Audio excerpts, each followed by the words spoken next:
RT's in Chicago catching up with war veteran and Occupy Wall Street activist Scott Olsen. After serving 2 tours of duty in Iraq, Scott became an icon for the Occupy Wall Street movement when he was severely injured in the head into unconsciousness at Occupy Oakland protests, where in October 2011 protesters clashed with police. What happened? What happened? You got hit. Shot! What's your name? What's your name? What's your name? Wake up! What's your name? What's your name?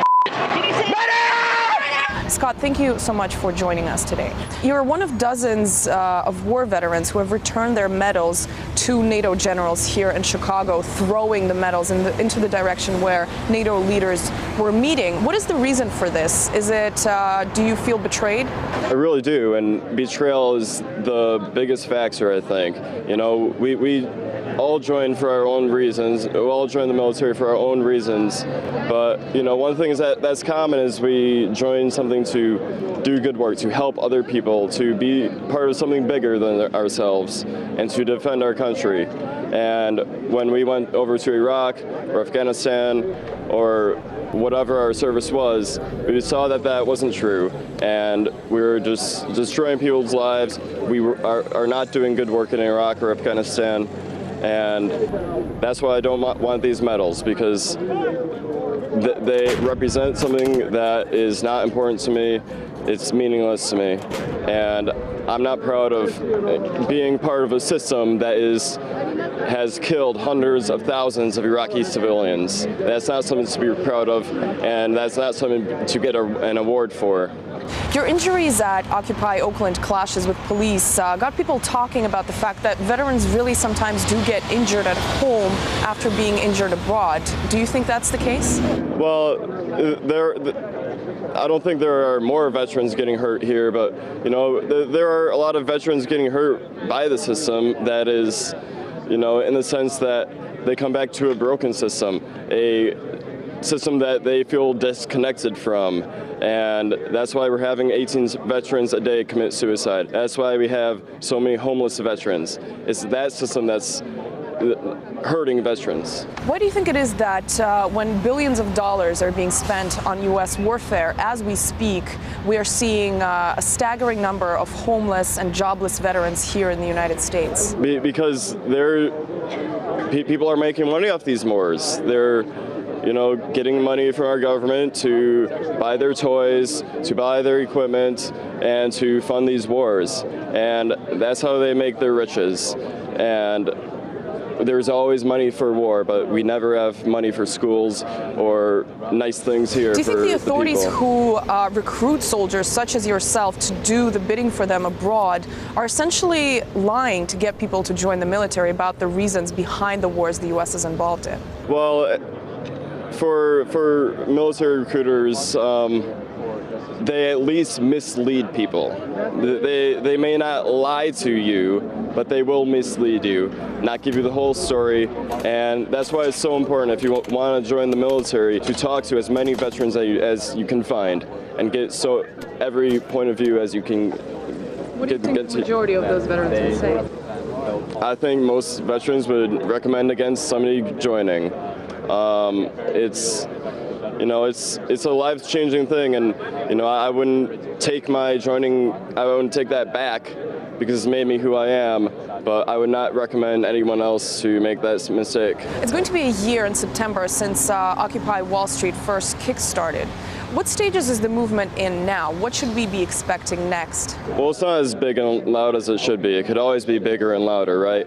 But we're branching off into other strategies that may not be quite as visible, creating worker-owned, worker-managed businesses that are really going to take the money away from money borrowing to the corporate system. And I think that's going to be a real success for the future of Occupy. Some critics of the Occupy Wall Street movement are trying to undermine the substance of what it's all about, really, by saying that there's still almost a year on no unified, strong, single message. What do you say to those people? Well, you know, anytime there's a large number of people demanding change and the system feels threatened, they're going to attack us in any way, in every way. And we do have a message. I think everybody who comes here has their own message, but it's very common. We're getting the short end of the stick. We're working, and we're not getting what we really deserve. We're working our asses off, and we work more than most other countries in the world, and our salaries have not gone up in years, but our corporations are making billions every day, and our retirement pensions are being cut, our schools are being cut, and that's not acceptable when people are making billions of dollars. One of the things the Occupy Wall Street movement is demanding is accountability for bankers and CEOs on Wall Street. Do you think that's sort of naive in a sense, expecting this several years after the economic crisis? Why still demand this? I don't really know if we're going to get the real change that we're looking for just by asking. It has to be forced change, and our government may, invoke some small change, but the banks will always find a way to screw us over. They'll always find a way to maximize their profits, and they maximize their profits without actually doing any work. So by taking that money, they're taking it from somebody else. Now, presidential elections in the U.S. are just around the corner, and 4 years after Barack Obama was elected, critics are now saying that basically there's no difference between the Democrats and the Republicans, that they're both two sides of the same coin. Are you still expecting any kind of change to take place after the elections, regardless of which one of the parties wins? Not particularly. I think that most likely we're either going to vote for a Democrat or Republican, and I think both of those are wrong choices.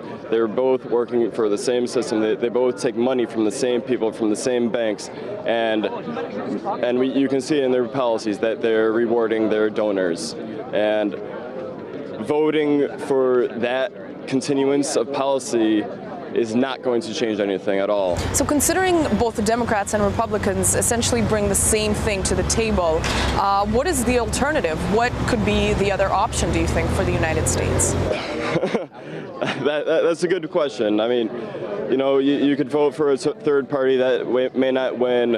I mean, you may count voting for a third party as a wasted vote, but I think voting for a Democrat is a wasted vote. I think voting for a Republican is a wasted vote. You're shooting yourself in the foot if you will vote for either of those. When the Occupy Wall Street movement first started, the mainstream media was trying very hard to undermine the protesters. They were saying that it's a bunch of dirty hippies, and later trying to say they have no message. There was constant criticism and trying to not take the movement seriously. Almost a year on since it started, do you think, how do you assess the way the mainstream media has been covering what the movement is all about? I mean, I guess they've covered it more than I was expecting them to. I wasn't expecting much out of them. And that's why we come out here and we build our own media that we need. We build websites that anyone can post on. We live stream these events for everybody to know and to find out what they're missing out on. But it's a shame that,